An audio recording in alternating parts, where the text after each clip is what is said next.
Hello, you wonderful people, and welcome to another episode of Watchlist. Basically, think of this as a monthly TV guide for me to let you know what and when TV shows that I'm interested in, and maybe you're interested in, are coming out. Like always, in the description down below, I'll include links to any trailers that may be available about anything that I bring up during this watch list. On May 2nd on the CW, we had the 5th and final season of iZombie premiering, which obviously kind of, final seasons always kind of leave me a little mixed up because obviously I love iZombie and I'm sad to see it end, but I'm so interested to see how things have played out.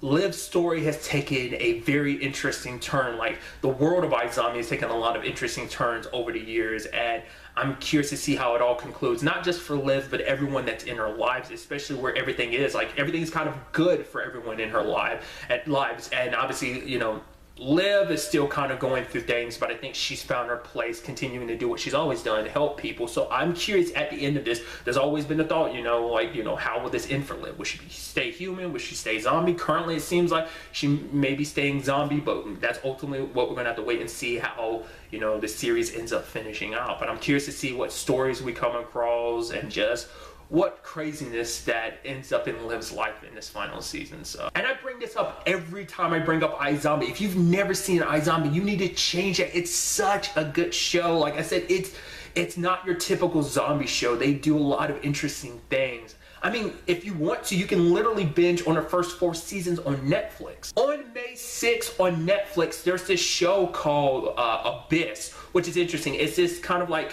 Korean fantasy / supernatural show. Essentially, these two people end up dying and they come back to life, but they don't come back as themselves. They're in new bodies. What that exactly entails, I have no idea. Like, I looked up online and I only saw the little short trailer that's on Netflix, because there's not one on YouTube, at least not that I came across at the time. But other than that, I really don't know much about this series. I don't know if this is necessarily like a Netflix original, or is this something that had originally aired in Korea that they're finally just bringing over here into the States. I'm assuming it's that situation, but still, I could not find anything about this show necessarily, so I'm interested to just kind of find out what else does that entail exactly. It seems like an interesting premise. On May 8th, also on Netflix, we had the season 4 premiere of Lucifer, which I'm so excited about. I am a huge fan of this show. If you've not checked out Lucifer, I highly recommend you go ahead and do that, especially with the new season around. Go ahead and get caught up on seasons 1, 2, and 3. Obviously, I made a video recently talking about some of my thoughts and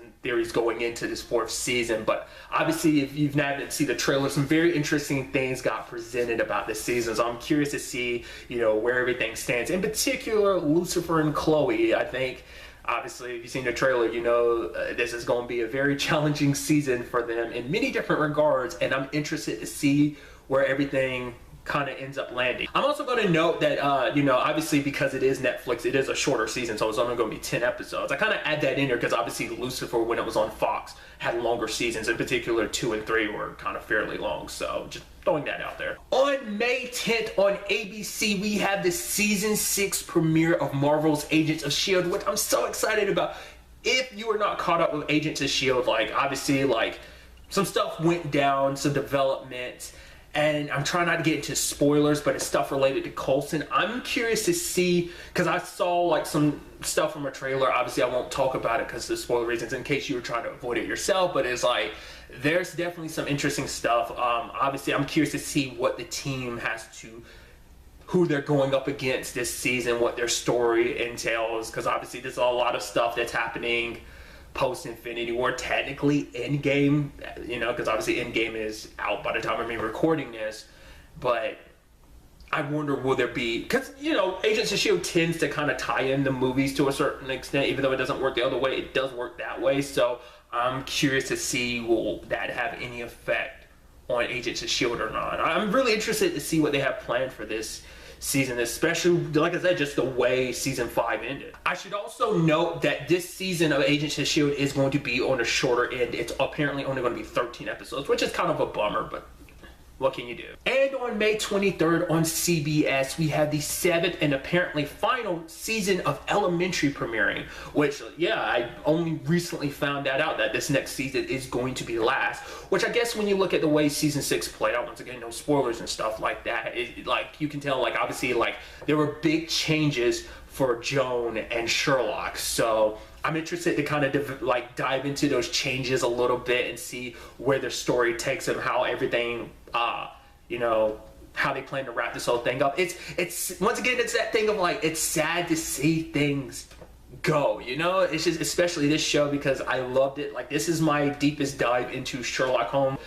You know, I'm sad to see it go, but you know, that thing of like, I'm always excited to see how they plan on wrapping everything up, what stories they're going to handle, because I brought it up before about certain storylines I'd want to come back, and obviously with the ending, they're probably going to tie up those potential storylines. I hope a certain character I've been wishing to come back comes back. That'd be pretty dope, but we'll ultimately have to wait and see. I should also note that, like most final seasons, it is on a shorter end of things. This season is only 13 episodes. Once again, that's just it's just a thing apparently. So on May 29th on NBC, we have a new show called The Inbetween. Essentially, it's this lady who can see ghosts and spirits, and she's basically trying to help.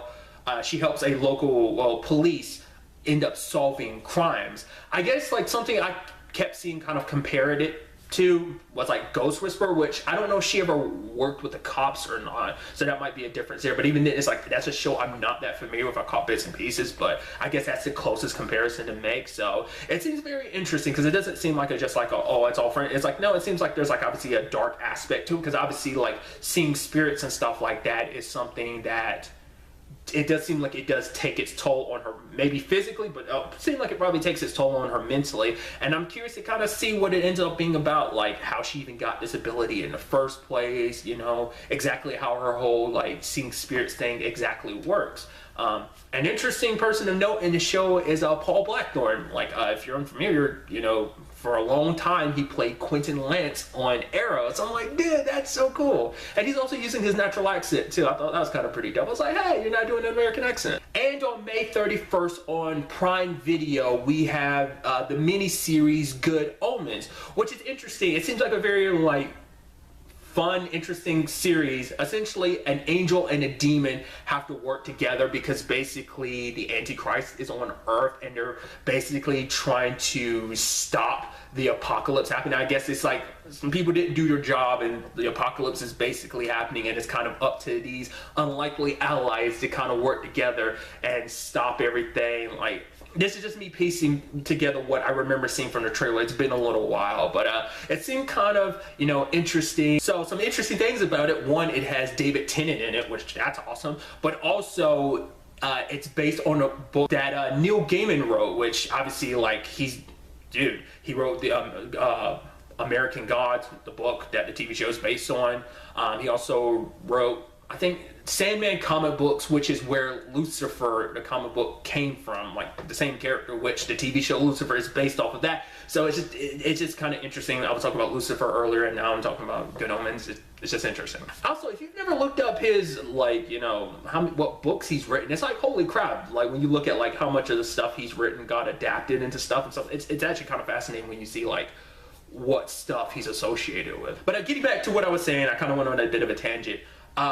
It does seem like, from what I was seeing, that it is just a mini-series. Maybe it's a situation of, yes, it's just straight up just going to be a mini-series, or it's just going to be like, oh, we're testing the waters, depending on how good or well it does, then we'll make more. It seems like it's probably like a one and done story. But that's not the only thing. Also on May 31st on DC Universe, we have the series premiere of Swamp Thing, which I'm very interested to dive into this. Obviously, like I said before, I'm not that familiar with Swamp Thing as a character. I know a little bit, like from the 1990 cartoon, but that's about it.